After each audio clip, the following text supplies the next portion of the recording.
Yo, what's up with it, y'all? It's JD and I'm back with another quick video. In today's video, I want to touch on our body image and maybe some of the goals that we might have when it comes down to getting into health and fitness and training, and some of the misconceptions that people have about health and fitness. So I really want to start off by talking about what is your why. And I know I've probably touched on this in a few of my past videos, but I think your why is extremely important for why we start training. And a lot of times it can do with, we want to make a fitness and health transformation. We want to go from maybe being somebody who's a little bit out of shape to having more of an aesthetic look or having more of an athletic look. And there's nothing wrong with that.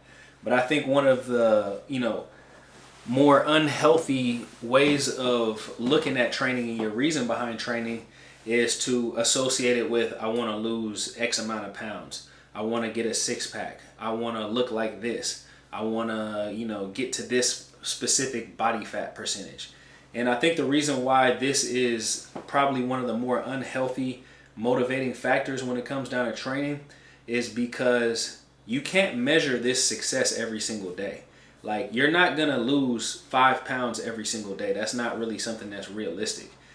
You can. I mean, sometimes our weight fluctuates 5 pounds per day, but that's not a real losing 5 pounds every single day. Another thing is like, you don't get a six pack overnight. A lot of times we associate these things and really it leads to us having a lot of expectations that aren't realistic. We want to have this instant gratification when it comes down to fitness. So for me, I think having performance goals or having athletic goals is going to be the healthier route to go when it comes down to our motivating factors. And the great thing about having performance goals and athletic goals is the physique and the changes to our body, those transformations that we're looking for, typically come along with it. And at the end of the day, training can be very monotonous and it can be very boring when you're just training for, maybe what I think of as more of a superficial reason to work out, which is just strictly for physique. But when we have goals on hand, this is something that can, I think what I heard some people use this term, and it's like gamify your workouts. It's like it turns it into a game because you're playing a game with yourself and you're competing and battling with yourself. It's like, oh, I want to go to this next level by tomorrow. And we can make strides on a daily basis, but what it is, these strides are what I like to call micro victories. It's incremental amounts of success that we have each and every day. And for me, I love calisthenics. So one way that I can kind of measure a micro victory is through maybe holding a static movement a little bit longer than I did the day before. It might only be 0.5 seconds longer than I did the day before. Or it might be maybe on my straddle planche, I have my arms completely straight versus having my elbows bent slightly. So that could be a micro victory. It's something that to the naked eye, most people aren't going to see, but something to myself, I'm going to notice because I'm making these small little adjustments each and every day. And it's something for me to kind of give myself a pat on the back and something for me to feel good about. It doesn't have to be some drastic change from me going from 20 pounds overweight to me being, shredded up at 8% body fat. So, and I actually was having a conversation with somebody about this as well.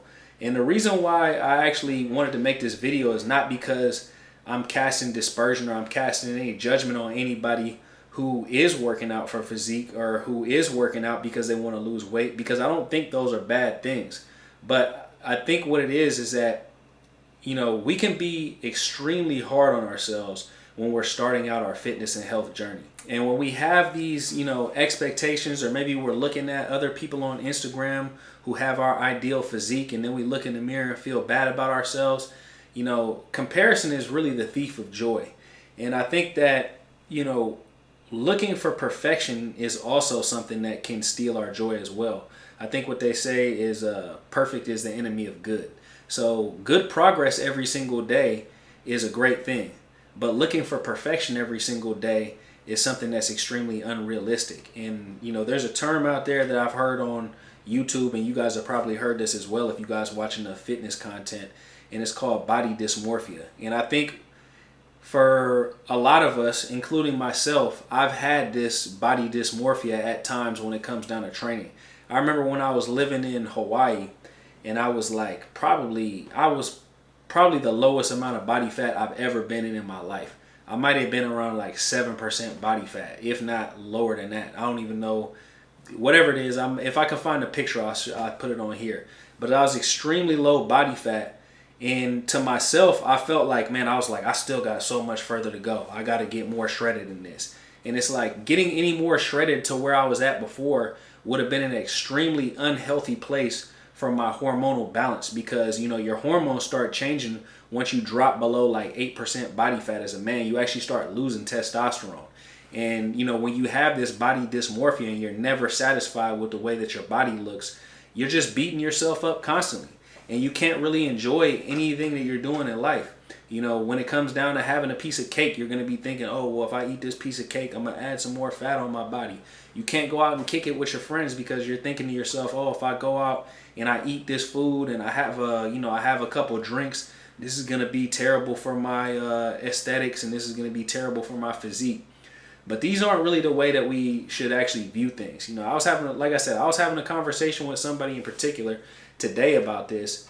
And, you know, I tend to like to go by the 80-20 rule. And I think that's like a good balance of healthy versus bullshit, or what people like to call bullshit, because classifying different foods as good and bad can be a very dangerous thing, because then it makes you have guilt when it comes down to if you're actually having these quote unquote bad foods, or maybe you're having a drink, or maybe you're having some sweets, opposed to just allowing ourselves to have 20% of, you know, what I would consider junk food, which I don't even really think is a bad thing, because we have to have balance. We have to be able to enjoy ourselves. If we just went with 100% clean diet, it would be miserable. And, you know, guilt and stress is not good for the body. It creates cortisol, and that actually adds fat onto our body, and it can actually cause us to gain weight. So that's another thing that I wanted to touch on in this video, is that we shouldn't be feeling guilty about, you know, having a good time with our friends. We shouldn't be feeling guilty about going out and getting some pastries with our significant other.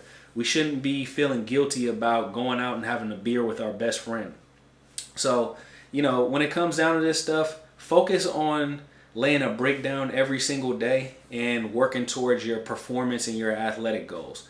Your goal might be to do 10 pull-ups, you know, or some people's goal might just be to do an unassisted pull-up. Or maybe your goal is to do a handstand. Maybe your goal is to be able to do a full planche. But whatever your goals are, work towards that.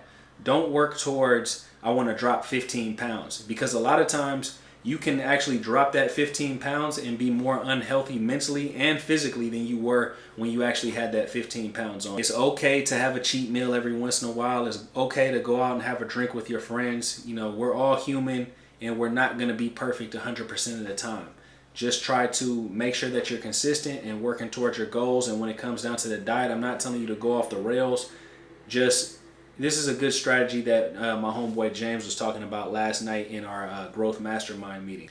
And if you guys aren't a part of the Growth Mastermind, it's a group of individuals, and it's a group that I put together. We're mapping out blueprints for our goals. It's a support system. It's a networking system, and we're all there for each other, and we chop up game usually about once every week or once every other week. But if you're interested in that, go to my Patreon page and join the Growth Mastermind tier. But what James was saying in that meeting last night was that we want to eat all the important things first. So we want to make sure that we get our fruits and vegetables in. We want to make sure that we get our protein in. We want to make sure that we drink a lot of water. That's what we need to do first in the day. And then later on in the day, or later on in that meal, or whatever it may be, if we still have some space for a slice of cake, so be it. Have a slice of cake. If later on in the day we feel like going out and having a drink, go out and have a drink. It's all good. You know what I mean? We all deserve to, you know, blow off some steam and relax a little bit and spend some time with some loved ones. But anyways, guys, if you guys are starting your fitness and health journey, and you guys want some help maybe making a transformation or building some consistency, or you just don't know how to structure your workout program in general, you guys can hit me up. All of my contact information is in the description box below. Currently, my website is down. It's under construction right now, probably be down for another couple weeks. So the best way to reach me right now is through email. The email is in the description box below. You guys can also shoot me a DM on Instagram. I'm usually checking my Instagram messages every day as well. Also, all of my services are in the description box below, as well as the pricing. So if you guys are interested in one-on-one coaching, Prices in the description box. If you guys are interested in a custom workout program, prices in the description box as well. Also, I do one-on-one consultations. You guys can hit me up about that. Hope everybody's having a great day out there. If you guys enjoyed this content and you're new to the channel, go ahead and subscribe to the channel. If you guys are subscribed to the channel and you guys enjoyed this content, leave me a like. Also, it'd be a big help if you guys commented on a video. Helps out the algorithm and it helps spread this message out to more people on YouTube. Hope everybody's having a great day out there. I'll holler at you guys later. Peace.